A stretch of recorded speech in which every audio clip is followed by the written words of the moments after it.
राधे कृष्णा दोस्तों।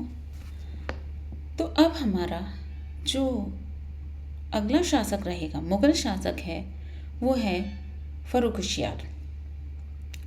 हम पिछले लेक्चर्स में जहांदार शाह तक पढ़ चुके थे, उसके कार्यकाल के बारे में जान चुके थे।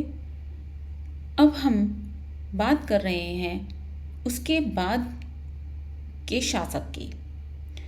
फ़र्रुख़शियार का जो कार्यकाल रहा था वो 1713 से लेकर 1719 तक का रहता है।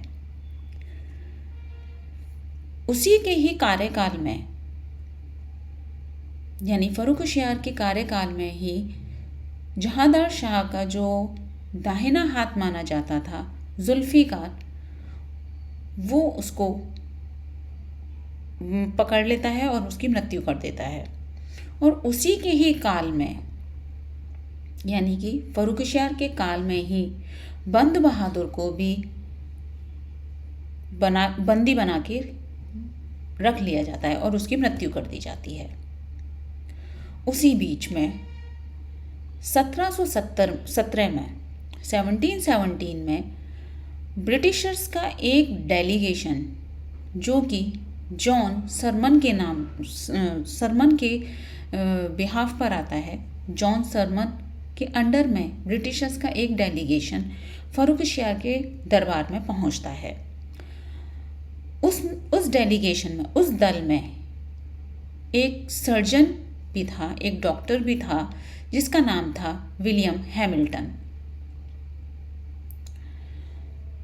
उस डेलीगेशन के साथ, उस दल के साथ फ़र्रुख़शियार की ये डील होती है और एक ट्रीटी साइन किया जाता है। फ़र्रुख़शियार के द्वारा एक फरमान जारी किया जाता है कि ब्रिटिशर्स को ड्यूटी फ्री व्यापार करने का, ड्यूटी फ्री राइट दे दिया जाता है और बंगाल, बिहार, उड़ीसा और हैदराबाद में ट्रेड करने की या व्यापार करने की उनको अनुमति दे दी जाती है।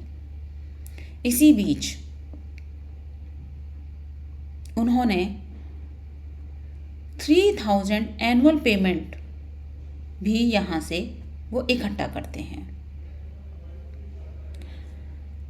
जो फरमान है, जो फरमान जारी किया था, जो फ़र्रुख़शियार के द्वारा जॉन सरमन को जो फरमान जारी किया गया था ड्यूटी फ्री ट्रेड करने के लिए, वो एक तरीके से कंपनी के लिए मैग्ना कार्टा साबित हुआ। और जॉन सरमन ने उस चीज़ को बोला भी था कि फ़र्रुख़शियार के द्वारा जो फरमान जारी किया गया है वो एक तरीके से कंपनी के लिए मैग्ना कार्टा है।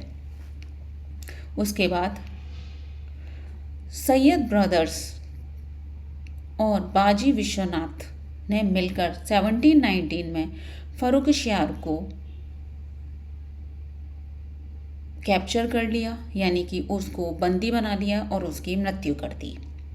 और उसके बाद सैयद ब्रदर ने 18 वर्ष के व्यक्ति मोहम्मद शाह को अगला मुगल शासक नियुक्त कर दिया। तो इसके बाद अगर हम अगला शासक की बात करें तो वो रहेगा मोहम्मद शाह। अब जो अगले हम शासक में पढ़ने जा रहे हैं वो है मोहम्मद शाह, जिसका जो कार्यकाल है वो 1719 से लेकर के 1748 तक रहता है।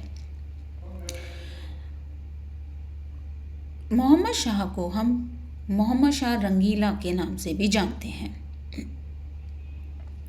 उसको रंगीला नाम जो पड़ा था उसके कार्य की वजह से, उसकी जो लिप्त गतिविधियाँ रही थी उसकी वजह से उसका नाम रंगीला पड़ा था, क्योंकि वो जिस पद पर था, वो शासक था, उस हिसाब से उसके जो गतिविधियाँ थीं वो उसको शोभा नहीं देती थी। जैसे कि वो हर समय शराब में लिप्त रहता था, मुजरा देखता था, इसके अलावा जो जानवरों के, एनिमल्स की फाइट्स होती थी उसमें वो इंटरेस्ट रखता था, और जो नाच गाना है उनमें वो इंटरेस्ट रखता था। तो इसी के आधार पर उसका नाम रंगीला पड़ गया। तो उसको जो बोलते थे या उसको जो उपाधि मिल गई थी एक तरीके से मोहम्मद शाह रंगीला के नाम से बुलाते थे। अब मोहम्मद शाह जो कि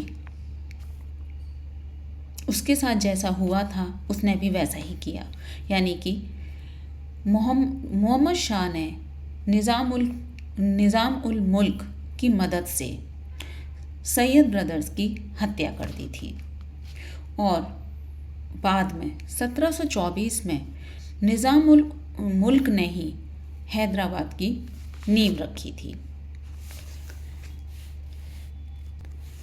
इसके बाद एंट्री होती है ईरान के शासक की, जो कि है नादिर शाह।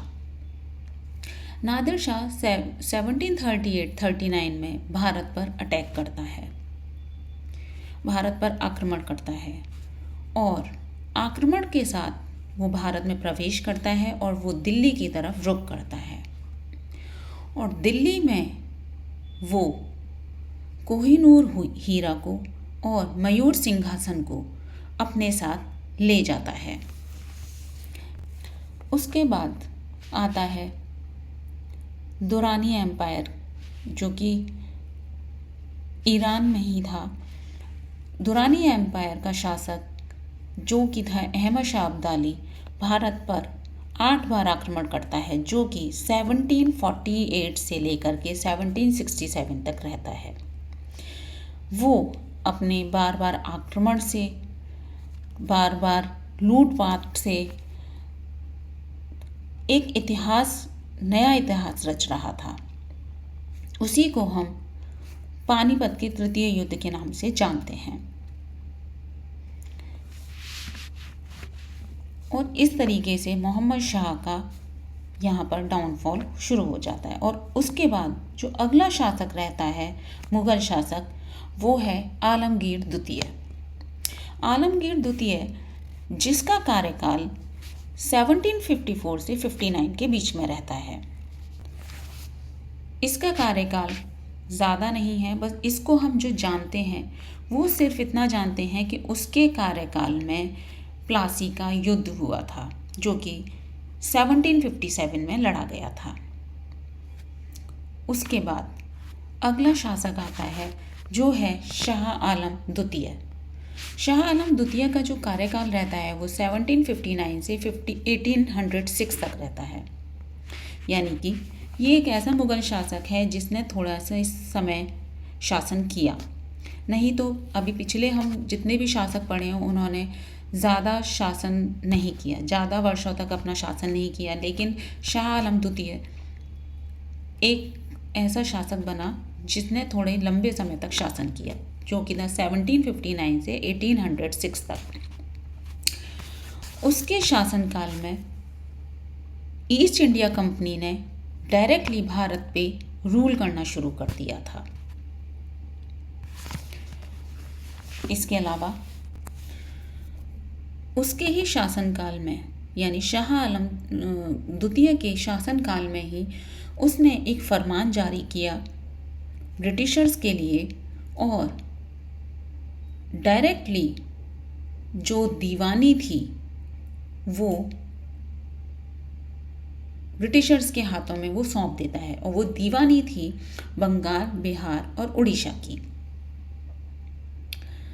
उसी के शासनकाल में, यानी शाह आलम के शासनकाल में ही पानीपत की युद्ध 1761 में, जो कि मराठा और अहमद शाह अब्दाली के बीच में छिड़ती है, वो होता है। बक्सर का युद्ध जो कि 1764 में था वो होता है। और उसी के ही शासनकाल में, जो कि 1765 में थी, ट्रीटी ऑफ इलाहाबाद, यानी इलाहाबाद की संधि, जो कि रॉबर्ट क्लाइव के साथ साइन की जाती है, उसी के शासनकाल में होता है। ये इतनी घटनाएं उसी के शासनकाल में घटी। उसके बाद अगला मुगल शासक आया जो था अकबर द्वितीय, जिसका कार्यकाल 1806 से 1837 तक का रहा। उसने अपने कार्यकाल में राजा राम मोहन राय को जो हम राजा जोड़ते हैं राम मोहन रॉय के आगे की जो उपाधि है वो उसी ने संबोधित करी थी। यानी कि राम मोहन रॉय को राजा की उपाधि अकबर द्वितीय ने ही दी थी। उसके अंत में और सबसे आखिर का जो शासक बना मुगल शासक वो था बहादुर शाह जफ़र द्वितीय। उसे हम बहादुर शाह द्वितीय भी कहते हैं और बहादुर शाह जफ़र भी कहते हैं, जिसका कार्यकाल 1837 से 1857 के बीच में रहा था। ये मुगल शासन में आखिरी शासक रहा। यानी कि यहाँ से मुगल साम्राज्य का बिल्कुल ही पतन या बिल्कुल अंत हम कह सकते हैं हो गया था। लेकिन उसके कुछ अच्छे कार्य भी रहे थे। बहादुर शाह जफ़र ने 1857 की क्रांति में दिल्ली का नेतृत्व किया था, जिसकी वजह से जो ब्रिटिशर्स थे उन्होंने उसको दिल्ली से हटाकर रंगून की, अब की अगर हम प्रेजेंट डे में बात करें तो उसको हम म्यांमार कहते हैं, उसकी जेल में उसको बंद कर दिया था और वहीं पर उसकी मृत्यु हो गई थी। तो इस तरीके से यहाँ पर हमारा मुगल शासन समाप्त होता है और अब हम अगली वीडियो में एक नए चैप्टर के साथ एक नई शुरुआत करेंगे। धन्यवाद।